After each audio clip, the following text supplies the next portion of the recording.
म पोखरा कालिम्पोङबाट बोल्दैछु। हामीले यो चल्ला हुर्काउनको लागि यहाँ एउटा पार्टिसन तयार गर्दैछौँ। यो चाहिँ हाम्रो अब बिस्तारै चल्ला निस्किँदैछ। चल्ला निस्किसकेपछि हामीले यहाँ ल्याएर चल्ला हुर्काउँदैछौँ। त्यसपछि चल्ला हुर्किसकेपछि हामीले यी जुन यो प्यारेन्टका लागि छानिएका यी भाले पोथीहरू छन्, यी माउहरू भनौँ होइन, यसलाई चाहिँ हामीले बिस्तारै हटाउँदै जान्छौँ। र पहिलो पार्टिसन हामीले 1 हप्तासम्म यो डिपार्टमा चल्ला यो देखिएको डिपार्टमा चल्ला हुर्काउँछौँ। 1 हप्ता पछाडि अनि यता यो पार्टिसनमा ल्याउँछौँ है। त्यसपछि चाहिँ अनि यो पार्टिसनमा ल्याइसकेपछि अब फेरि अर्को हप्ता नेक्स्ट विक चाहिँ यहाँ देख्नुभएको छ यो 12 पार्टिसन छुट्याइएको छ, यहाँ ढोका पनि छ है।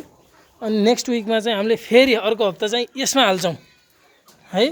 अनि त्यसपछि उताबाट चल्ला चाहिँ के हुन्छ भन्दा हप्तामा चल्ला आउने भएको कारणले गर्दा उता अर्को हप्ताको चल्ला आइसकेको हुन्छ।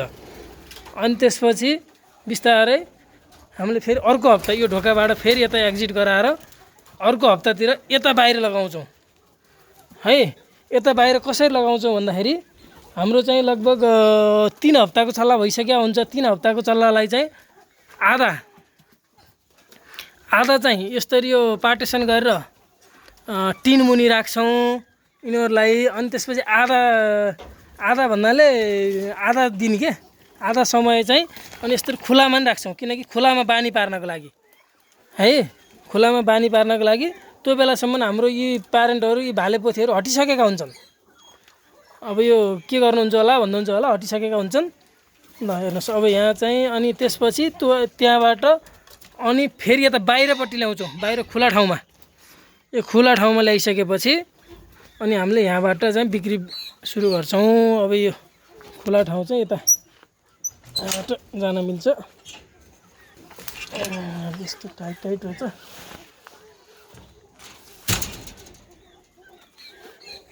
ल हेर्न सक्नुहुन्छ यो खुला ठाउँमा आउँछ।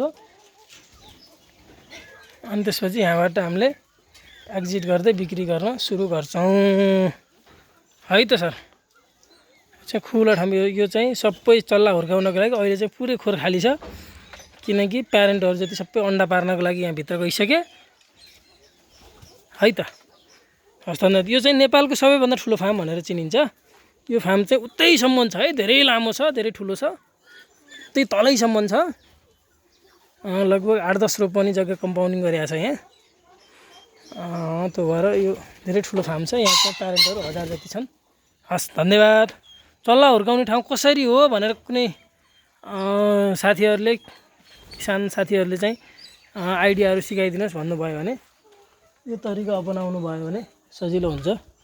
यहाँ फेरि भाले निस्किन्छ कि अन्त डर भयो। यसो लगाएको मात्रै छ। अनि यहाँबाट गएर हामीले यो चाहिँ यहाँ तिरपाल पनि लगाएको छौँ माथि। किनकि तिरपाल लगाएको भन्दा चल्लालाई झ्याप्प पानी मुनि नपरोस् भनेर बानी पार्नको लागि तिरपाल मुनि यसरी माथि जिआई जाली लगाएर तल तिरपाल लगाएको छौँ। अनि त्यसपछि अब यहाँबाट बाहिर फेरि अर्को खोर छ, अर्कोमा चाहिँ तिरपाल लगाइएको छैन, पूर्ण रूपमा खोर मात्रै छ है त साथीहरू। हस् धन्यवाद।